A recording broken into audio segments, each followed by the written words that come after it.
talked to masters that I might come and court her, and I dare say I may have caught her eye. But that mother first, and her brother too, put me in such a fright. All I can do is stand myself. When I'm in the pasture, I can speak my mind well enough. But here in the village and among the good people of Blarney, it is another story altogether. Now my mind is made up. Today I shall propose. You wait here, Lemmy. Wish me luck, Lemmy.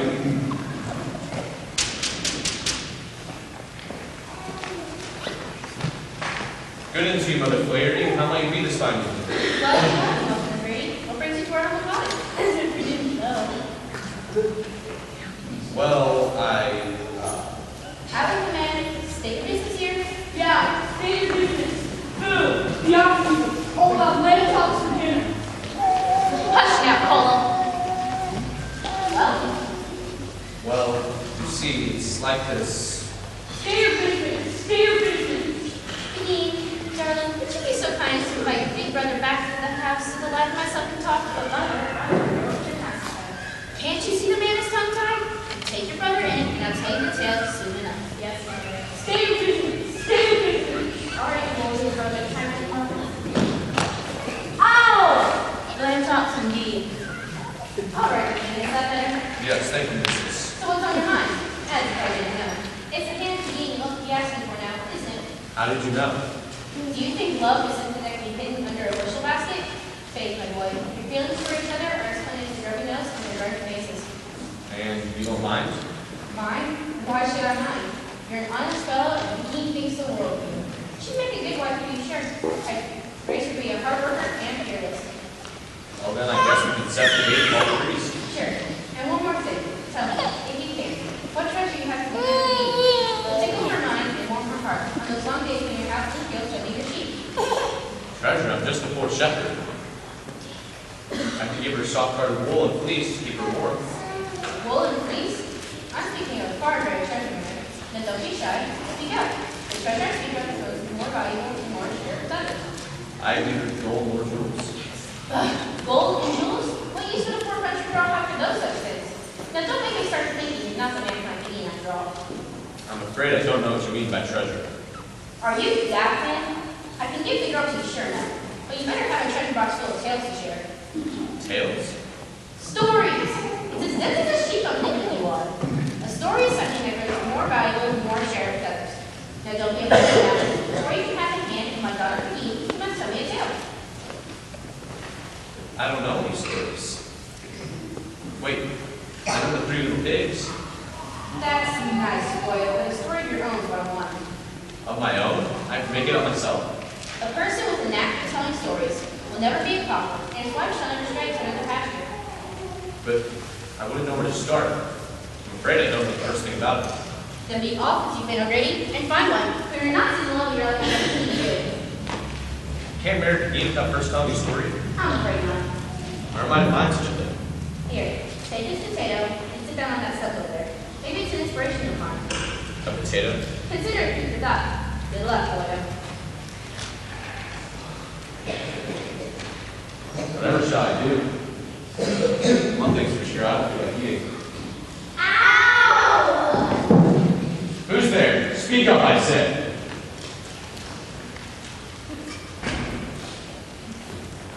What are you doing back there, spying on me? Laughing at my sorrowful state, no doubt. What's the big idea? Why do you throw a potato at us? You could poke somebody's eye out with that thing. Potato, eyes, get it? Never mind. We could have you arrested. Yeah, for assault with a deadly vegetable. The court would probably throw it out on appeal. Potato, appeal, get it? Never mind. All her jokes are half-made. Potato, raised, get it?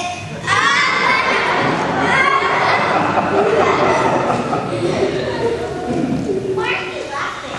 Nothing to laugh at. You should be happy. And after all you got, not one but 3 leprechauns. I'm Blather. I'm Blarney. Balderdash. So now you've got us. You can keep us prisoners until we get to where possible. Our loss, your gain. It's not gold in the deep. You don't want our gold? What's wrong with you? Maybe someone might be throw a potato at him and match his face.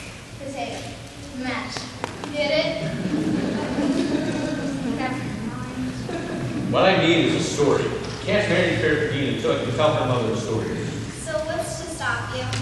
I don't know. I don't even know how to tell a story. Are you sure you don't want our gold? I'm sure. No one has ever turned down our gold before. Dean's mother says that a story is a treasure that grows and becomes more valuable every time you share it with others. She's right. A story is worth more than gold. And easier to collect than potatoes, if you know where to look. Can you help me find one? I don't know. Let me check my toes.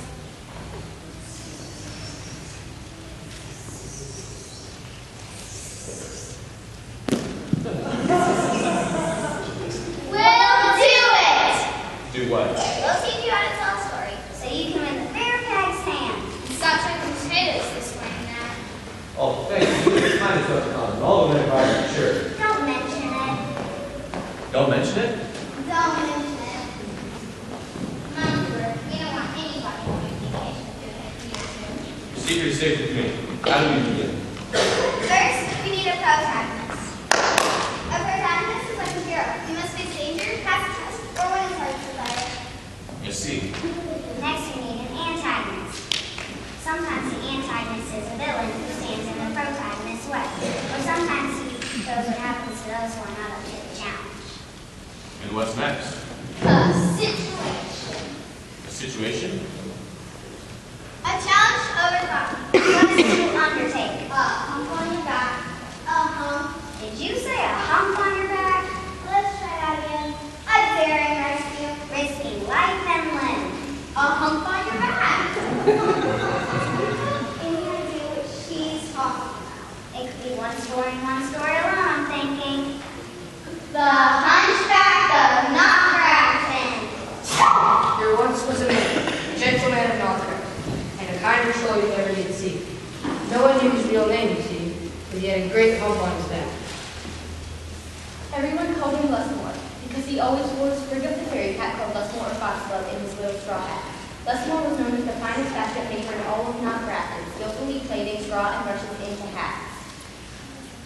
He sold these handy items, and this is how the solitary soul made his life live. One evening, Lusmore was late in the sun, walking very slowly on account of the sun. He decided to rest a while by the legendary moat of Knockgrafton. I believe that I'll rest myself a while, here by the legendary mode of Knockgrafton. Tired and weary am I, and lonely as can be. If only I could find a friend or two, who could look upon me without toiling and war. I'd be the happiest hunchback in all Knockgrafton. Presently, Lusmore heard a sweet, delicate, uninterrupted melody rising from the moon. It was the sound of many tiny voices, all singing together.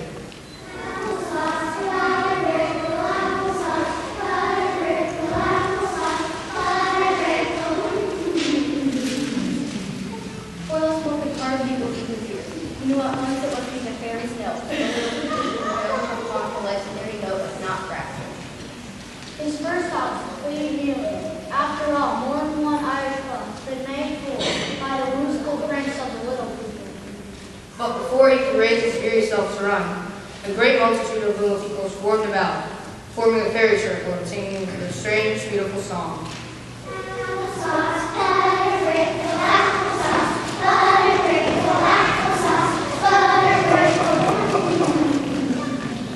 Lusmore was enchanted by the song. He held his breath so he might not reach the slightest note, and then the fairy sang the heavenly ditty again.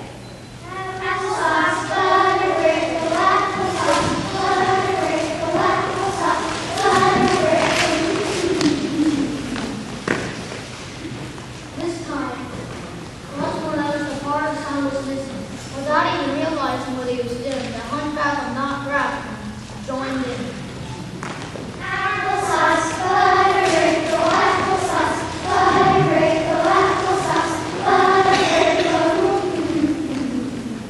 Boiled potato and a pickle. Hello. What did you say? I said hello. No, before that. Before that, that's right, before you said hello. I don't think I said anything. Did I? You think perhaps you did. I'm really terribly sorry if I interrupted you singing and dancing. It's just that I've never heard anything so beautiful in all my poor lonely life. Don't try to explain yourself. We want to know what you said. Right before you said hello. Then you had better tell us. I'm not sure that I can remember. Can't remember what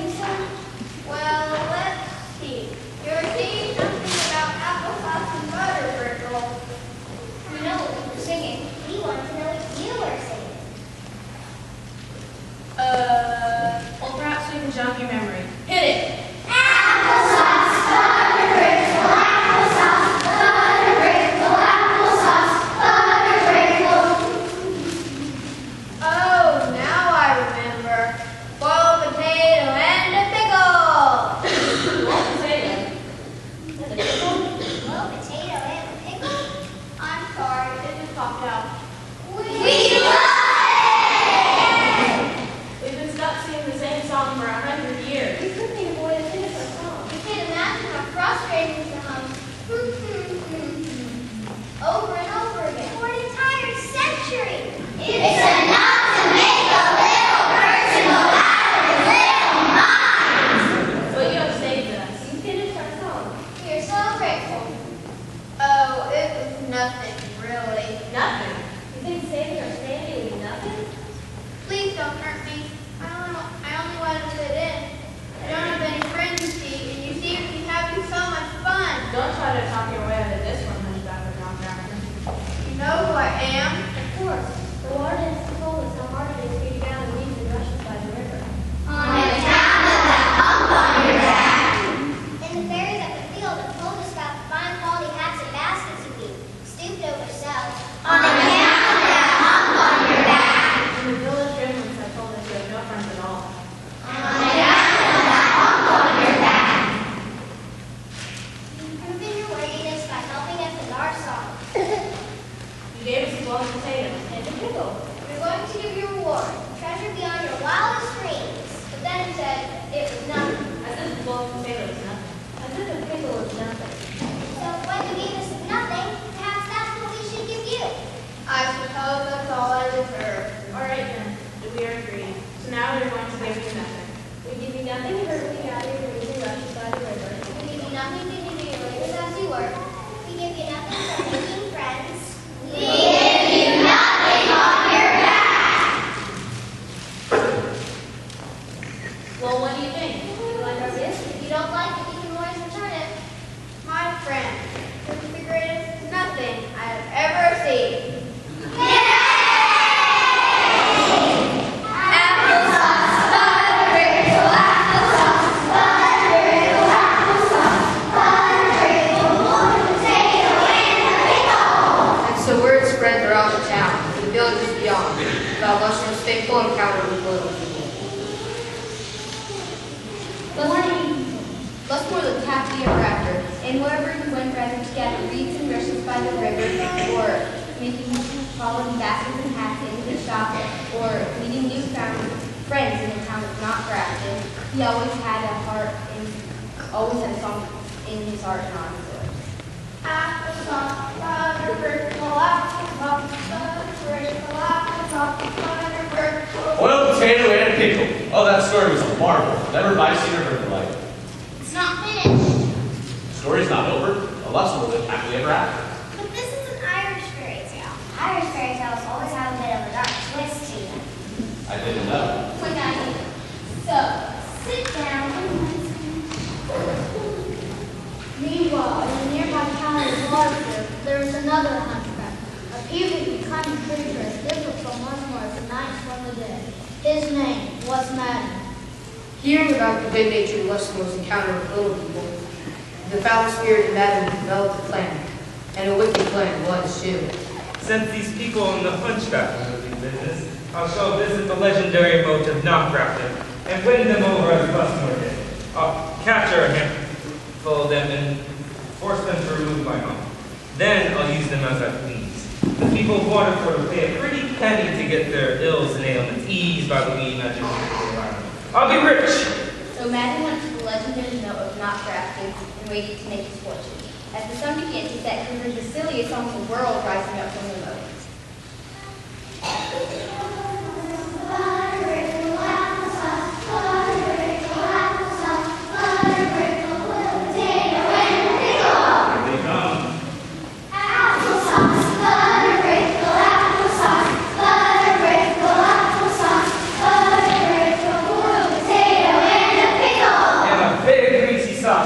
What did you say? We dropped in a song. No, I didn't. we were singing our applesauce song. And you stuck a big greasy sauce right anyway. Well, we can see that. Now you need to give me something in return. You do? I know how it goes. I ask them to your song, and you do your magic thing to give me something in return. Oh, so that's how it goes. Is it? Perhaps you don't like it. Yes. You're going to with my hump. Oh, yes. You're going to make both my shoulders look the same. If that's what you want. You're not going to fight or argue with me? No. Then do your magic thing. You insist? Let me have it. We know about how you're rude to your mother. We know about how the hunger for gold. We know you plan to kidnap our brothers. Our magic may never be purchased or sold. Now to reward you for being so rotten. Something that we've been meaning to do. Instead of that one hunk you rightfully got, go add one more. So now we'll have two. No, it's not fair. I gave you a big greasy sausage. Run away, Jack Matt, and we'll put a big greasy sausage over the end of your nose.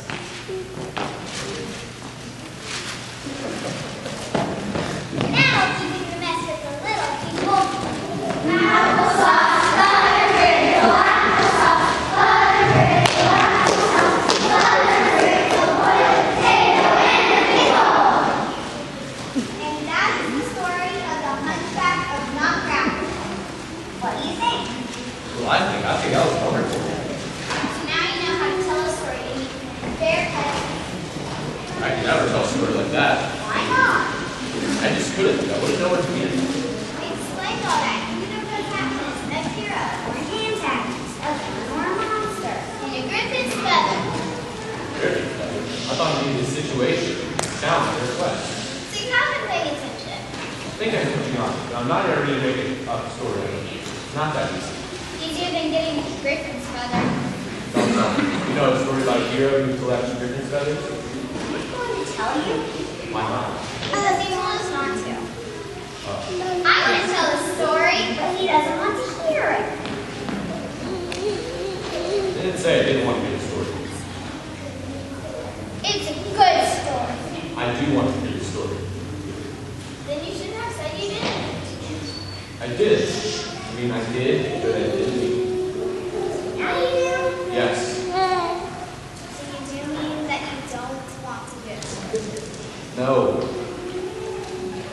I want to tell the story, but he doesn't want to hear it. Hush now. I want to hear the story. I'm longing to hear the story. I'm dying to hear the story. Stop interrupting her and let her tell the story. Are you sure? Tell the story. What was it about again? It's called the Griffin's Feather. There once was a very wealthy landowner who had plenty of wealth and plenty of land. In fact, he had plenty of everything, except for family. His wife was dead. And there was only the one daughter. Hello, Father. Hello, daughter. The landowner thought the world of his daughter. And he thought the sun, moon, and stars were too. It's the whole galaxy I'm thinking of you, darling. From a long time ago, far, far away.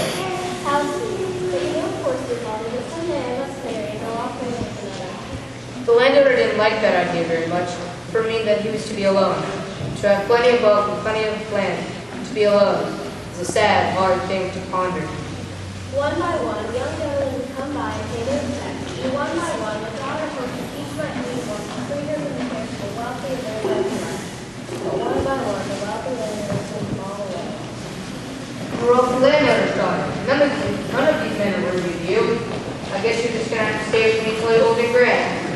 The daughter's heart was broken, and as it comes to that, she found that she became very weak. And so weak she could understand. She thought that she might swim at any moment. The breath came a short, shallow gasp. She began to hyperventilate. Her knees wobbled, her tongue started moving. There was a roaring sound of dreams. Little black spots swam in front of her eyes. She began to feel nauseated. All right, enough is enough. You get the idea. At the lonely and wretched prospect of the wretched, lonely, wretched, the soul of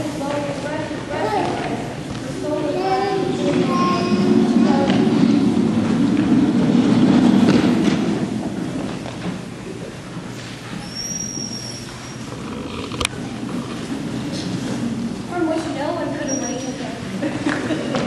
This is unseemly. You were a wealthy landowner's daughter, crying out loud. Unable to wake her, the wealthy landowner took her home. But as the weeks and months passed, still she did not awaken. Wake up! See what I mean? The wealthy landowners summoned all the doctors in Ireland, but they could do nothing for her.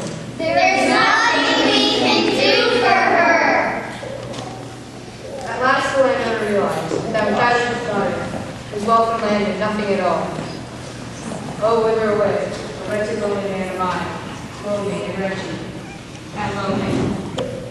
One day, a strange and mysterious woman visited the landowner, claiming to know how to cure his daughter's mysterious ailment.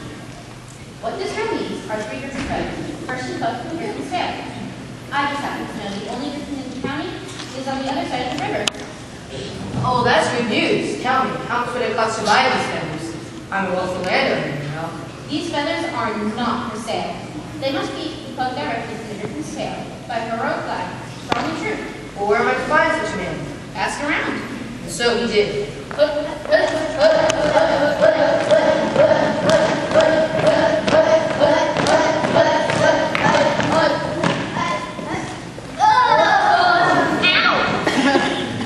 I'm looking for a heroic lad, strong and true. It goes to the other side of the river. Pluck 3 feathers from a griffin's tail. Is anyone interested? Sir! But I need the feathers to cure my wretched and lonely daughter over there. I'll tell you what. If any of you fix the feathers and cure my daughter, I'll give you half my land and half my wealth. So what do you say now? Sir! But why not? Because we don't want to Anyway. Not all griffins are the same, but an Irish griffin is a monstrous creature, with the head of a man, the wings and tail of an eagle, and the body and legs of a lion. The griffin is a ferocious fighter, with talons on his hand and claws on his feet. He prowls the countryside, plundering and pillaging the farmlands. He can tear trees out by their roots, snap the backs of oxen with a single blow. And he's so stubborn, he'll never, ever take up the garbage, no matter how many times you ask him.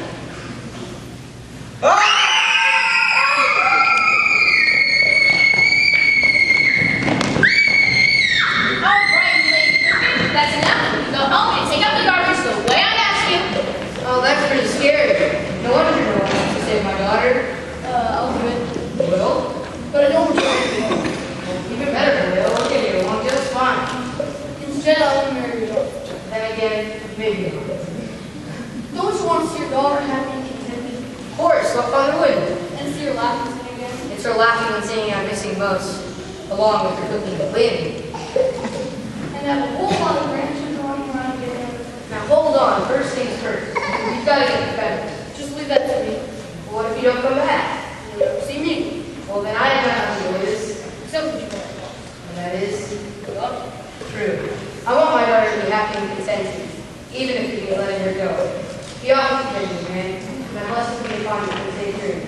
And a good fortune follow you. Go above, below, and behind you. Bring you back safely, with the feathers.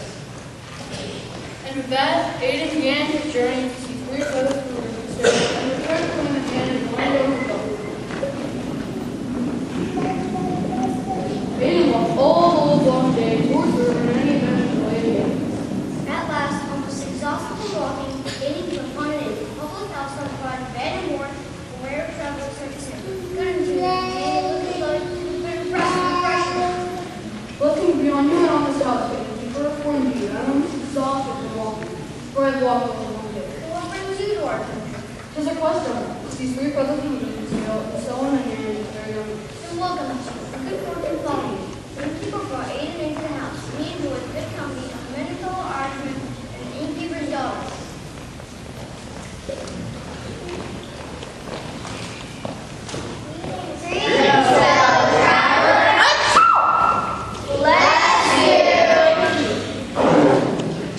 Aiden had never been so far from home, and he was pleased to find the virtue of hospitality which treasured over the breadth and length of Ireland.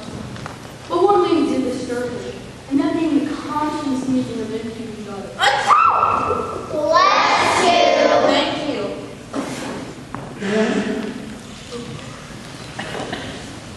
All for the night, the innkeeper's daughter could not stop sneezing. Bless you. Thank you. It was the most uncommon thing I can tell you. Bless you. Thank you.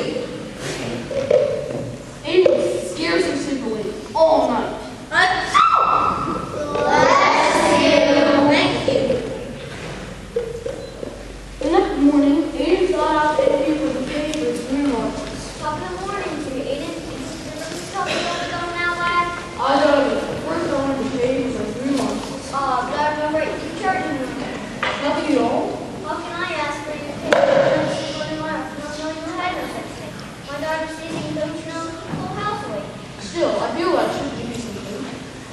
Well then, if you would be so kind as to inquire of the written of the cause proceeding with me, and how I might remedy it, I would be more than compensated. I will if I may. Might I be suggesting one more thing if you don't mind? Not at all. It might be best for you to go into the written council when he's out anyway. Don't you know? His wife told me she may be mind to help you. While I'm being so fierce and feisty, it would be a good thing to have a friend on your side, I'm thinking. I will if I may. Be off me then. Good work is over. Bless you. Thank you. Bye. And so, Aiden continued his journey, walking a little more day until he came to a farm. The farmer, noticing that Aiden was nearly exhausted from walking, treated him out the road as fine and stable. Greetings, Shopper. Would you like to stay tonight? That I would, farmer. And what brings you to the far part of the county so near the river? Tis a quest of these three brothers from the jail, and so in the hand of very young horse. And welcome to you, good words and thought. The farmer brought Aiden to a house, but a hearty meal, and packed them off to sleep in the barn on fire with that chair.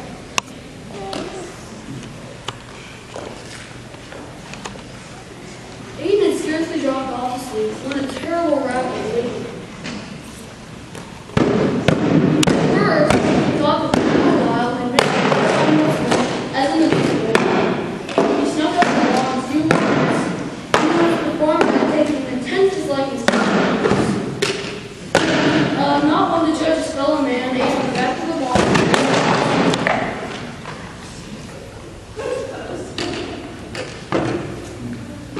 The next morning, the farmer awakened Aiden. Top of the morning, citizens in this house will be coming that way.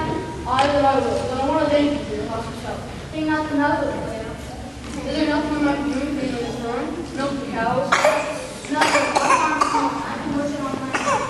But I remember, since the business house was young, you would be so nice until the fire around this place to keep till it's not off on I would be more than grateful. I will if I may, for sure. And mind if we should suggest one more thing for you if you don't mind? Not at all. Might be best for you if you go into the Dickens house if he's not at home tonight. His wife, poor creature, may be a mind to help you. Even if you go there, it will be a good thing to have a friend on your side. I will if I may, for sure. Be off with you then. Good fortune to all of you. And so, Aiden continued on his journey, walking a little more carefully. It wasn't far to the river, but Aiden noticed he walked the bridge to the town.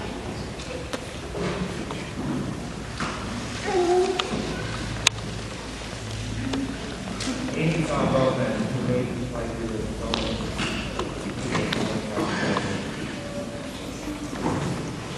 The boatman was a crusty and unpleasant-looking fellow. But since there's no way to cross for miles and miles upriver and down, Aiden had no choice but to get in the boat. Where to? As if I didn't know. To the other side of the river. That's all anybody ever does. It would seem that he many a soul to Johnson. That's the truth, but the one I'm seeking. And who might that be? The man that's planned to murder! So the boatman told Aiden a hard story of cruelty and intended revenge. I once was a farmer with plenty of good land to eat and good crops to sell. But one year the crops failed. Reduced in fortune, I went to a moneylender to take a loan for the next year's harvest. The moneylender was a greedy man who insisted I pay him back in full immediately after the harvest. Little did I know treachery was in his heart. Just before the next year's harvest, and good harvest it was, the whole thing was lost in the fire. All my crops were destroyed! The moneylender came back to claim his money. I didn't have it! I couldn't have it! He refused to wait another year. He kicked me off my land and left me penniless. Then it was that the moneylender himself set fire to my crops and burned me up and took everything. If I ever get my hands on it, it's murder I'll be doing. But ever since I've gotten to this boat, I haven't been able to step out. Try as I might, I cannot leave this boat. Say, are you the lad I've been hearing about who's going after the griffin's feathers? That was the news. I wouldn't go to the griffin directly. I would go while he's not there and make friends with his wife. She's a good sort, and she'll surely help you. Thank you. That's my plan all And also, the griffin is fearsome, but has certain knowledge. Could you inquire of him how I might get out of the boat and have my revenge on that moneylender? Roll it on me, Sheriff. Thank you. Thank you. Thank you. Phew. That's better. No. Oh yes, I remember. Having survived his ordeal with the boatman, Aiden came upon the Griffin's castle and met Griffin's wife. What took you so long? It's been ages since I've got this adventure going. Leave it to the Irish to make a short story long. Why don't you? I'm the Griffin's wife, to be sure. Oh, I'm supposed to. I know. You're supposed to ask me to help you get 3 of the Griffin's tail feathers so you can marry your youngest daughter. Find out why the innkeeper started to keep sneezing, where the farmer lost the key to his lockbox, and how that nasty boatman might be rid of his boat so he can commit bloody murder. I've been paying attention. Well, the Griffin should be getting home any time now. He's been up all night, tearing trees out by their roots, snapping the backs of oxen with a single blow, and terrorizing innocent villagers.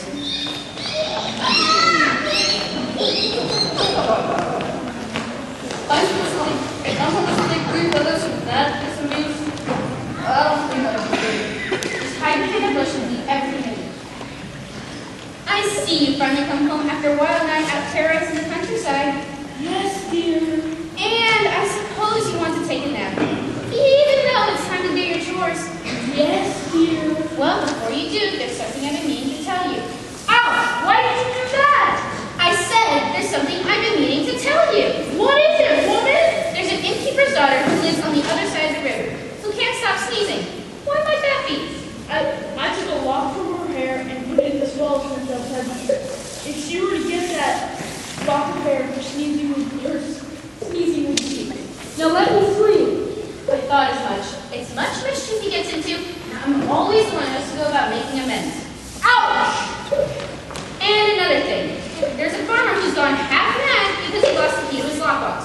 Is there anything you're having to do with this? Sure, I took the key from its hiding place and stuck it in a crack between his shoulders. You'll find it quick enough if you just look there. Ouch! And the boatman. I suppose you bewitched him as well? Is that such a bad thing? For it's preventing a murder for I'm doing. For if he gets free, he'll surely kill that self-same farmer who took the key from his lockbox. And how might he free himself from that boat? All he has to do is let go of the oars and let go of his anger, and he'll be able to get up and go about his business. Ouch! Can't you wear your Griffin gets some sleep in his own castle? And one more thing before you go off to sleep, you lazy Griffin. Now what might that be? Why is it that you never take out the garbage when I tell you? Now get your lazy carcass up and do as I tell you. Yes, dear. And I better not catch you sneaking out at night again. Yes, dear. And the 3 feathers in hand, Aiden returned home as quickly as he could. He told the boatman how to be rid of his boat, but not until after he had gotten safely across the river. The boatman was so glad to step out of his boat, he decided not to murder the moneylender after all. The money launderer, who he don't go to all this time about taking the boatman's farm, gave his farm back. I wasn't a very good farmer anyway, and because Aiden told the farmer where to find the key to his lockbox, the farmers paid the boatman back for his lockbox. They became Fast friends. The money launderer was so relieved he gave Aiden a bag full as well. Thanks. All 3 went to the inn to celebrate. Aiden told the innkeeper how to cure his daughter's sneezing. We Finally got a good night's sleep. Night, night. Sleep tight. Don't let the bed bugs bite.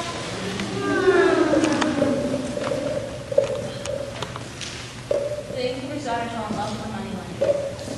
Achoo! That's another story. Aiden's adventure is not yet over. For the time that Aiden had been gone, the landowner regretted even more the selfishness that led to his daughter's lethargy. Glad he was, indeed, to see Aiden arrive with feathers. I'm back. Now let's see what the feathers can do.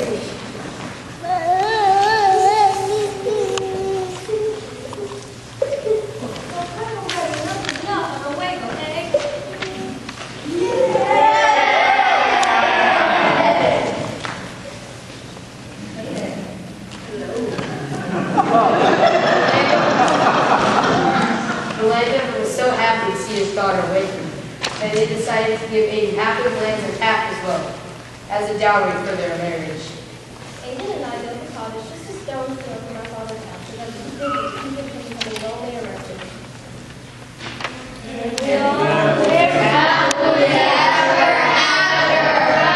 Not everyone. Well, what do you expect? You think the garbage show? Walk out the door and throw something. Hurry, these actors.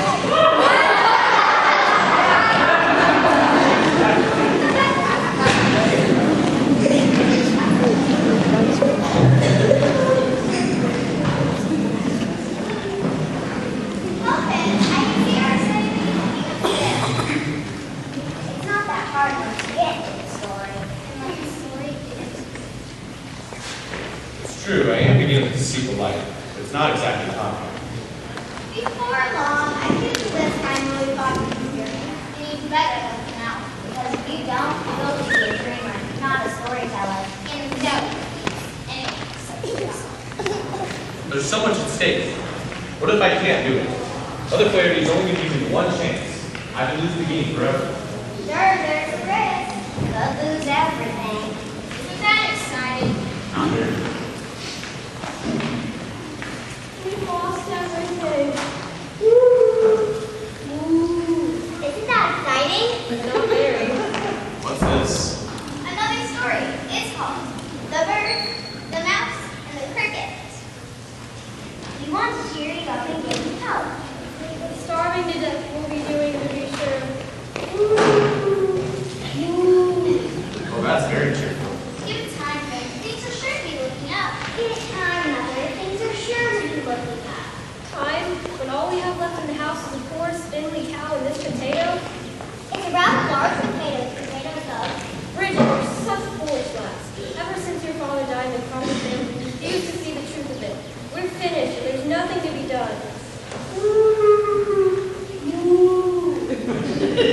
Cheer up, Mother. Good fortune could come our way at any moment. Good fortune indeed. The only fortune we'll ever have will be the handful of coins you'll be getting when you take these cows to the village and sell them. Sell this cow? Well, we can't sell this cow. We can't just take her to the village and sell her to some stranger. She's like part of the family. We're not going to sell this cow. Either that or we'll have to eat her. Nice knowing you. So in selling her, you must be doing. Use the money to buy a bushel basket of potatoes, and then, when they're gone, you starve. I'll take the cow to the village, Mother, and I'll sell her to a stranger. Just to show that I'm a faithful and obedient daughter. But I will never give up hope. And someday, it's a fortune indeed I'll be raising up. Go and be off with you, Bridget. A blessing from you, Saint John. Come on, then, cow. It's for your own good.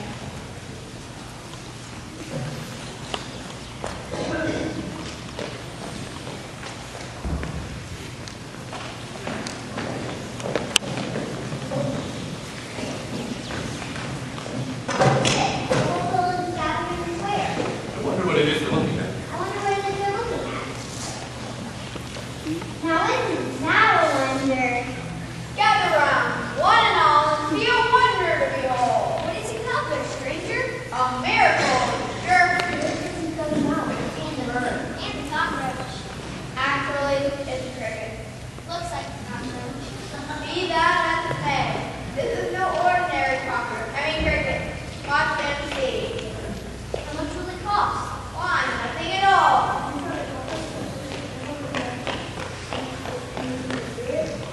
It's a cricket. And no, not a penny. What does the bird do? And the mouse? Give them some room and you'll see soon enough. No sure this won't cost us anything? Not a thing, I'm sure. Oh, this is a mark. Oh, this is a mark.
If you gaze after your pocket full of gold, you may indeed get it. But sooner or later, your pocket will be empty again, and starting all over you'll be doing. But if you spread joy hither and yon, without a thought for own personal gain, you'll find that you've more than you need, never enough to drink to thee again. I believe you might, and so it's a bargain on my instruction. A bargain? Say I happen to be in need of a cow. You know, anyone would be willing to trade her cow for a gassy bird mouth and fiddle-playing cricket? You would bargain? To be sure. Indeed, I have such a cow. Is she yours if you want her? The cow agreed, the bird mouth and cricket agreed. It's a bargain.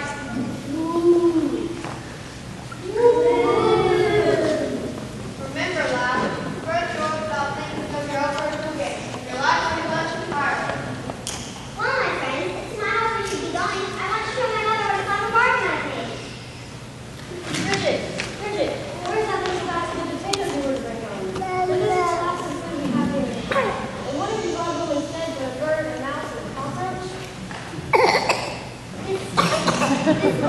Our fortune is made, Mother. This cockroach, cricket, plays the fiddle. And this bird and mouse can dance and you've never seen anything dance in your life. Hunger's gone to your head, Bridget. No, we're going to be rich. I can charge people money to watch them perform. The strangers who sold them to me got a half full of coins. I saw it with my very young eyes. Show me that. Strike up the band and make our fortune. All right, then. Dance! Play! Squeak! Don't understand. Isn't it just a moment ago? Bridget, you're supposed to be chasing after dancing and music, but it's gold in your pocket.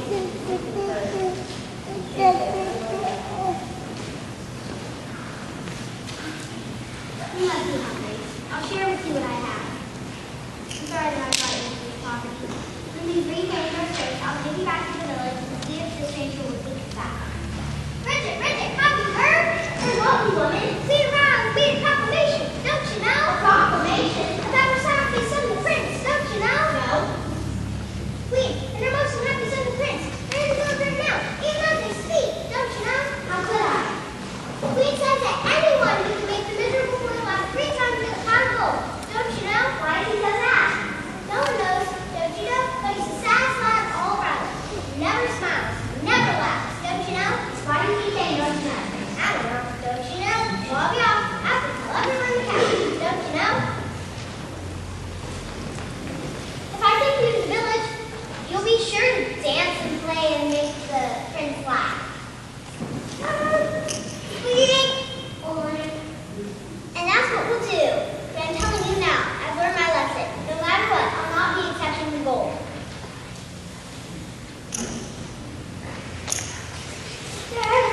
Squeak! Hee-haw! Now let's go and make the prince happy. Greetings, fellow villagers. Top glory to you, Queen. Hello to the villagers, Prince Brian. Step to the prince, Robin. Put it down! Now! That's better. I suppose you all know why the prince and I are here today. Raise our taxes? No. No? Well, yes, in a way, to raise all our hopes on Prince Brian eventually. You see, Brian has a bit of a problem. He never laughs at all, and I shall give a bag of thoughts to anyone who can make me laugh 3 times. First, who laughs at the way the dark clouds are ringing them. Hard and I believe all shall be well. Now, does anyone want to try and with his or their fortune? There's only one catch. If you fail, you'll have your head chopped off at the neck, and the bloody, gory, decapitated head will be placed on a spike and displayed in the town center so the birds can sit on it and peck your eyes out.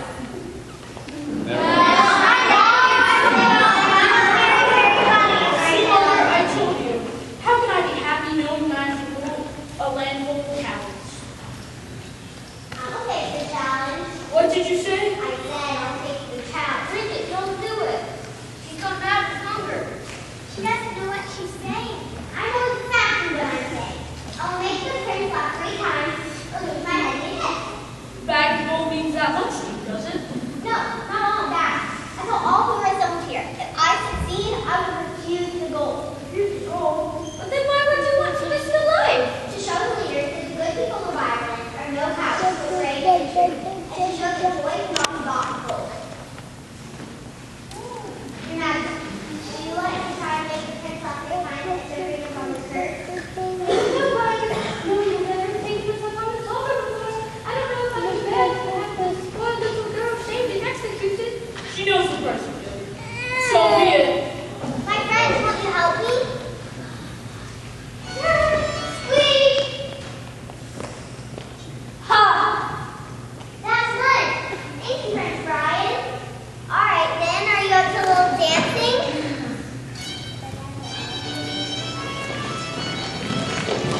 be my bride, and I will fill your life with joy and laughter just as you have done for me, and you shall never see hunger again.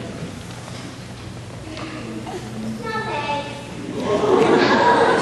Just kidding. I declare today a holiday. Let's all go back to the castle and celebrate.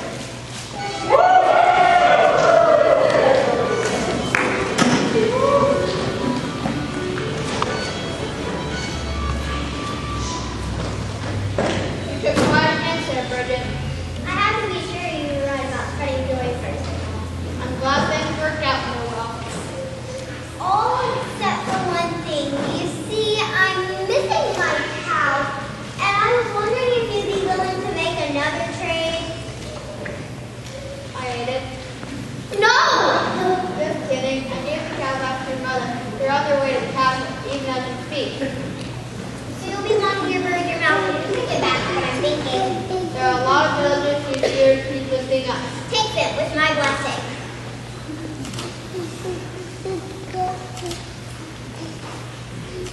You better going up to the castle. There's a party going on, you know.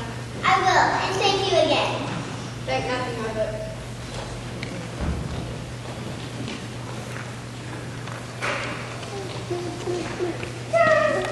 Sweet little corn wrinkles, you'll never regret it.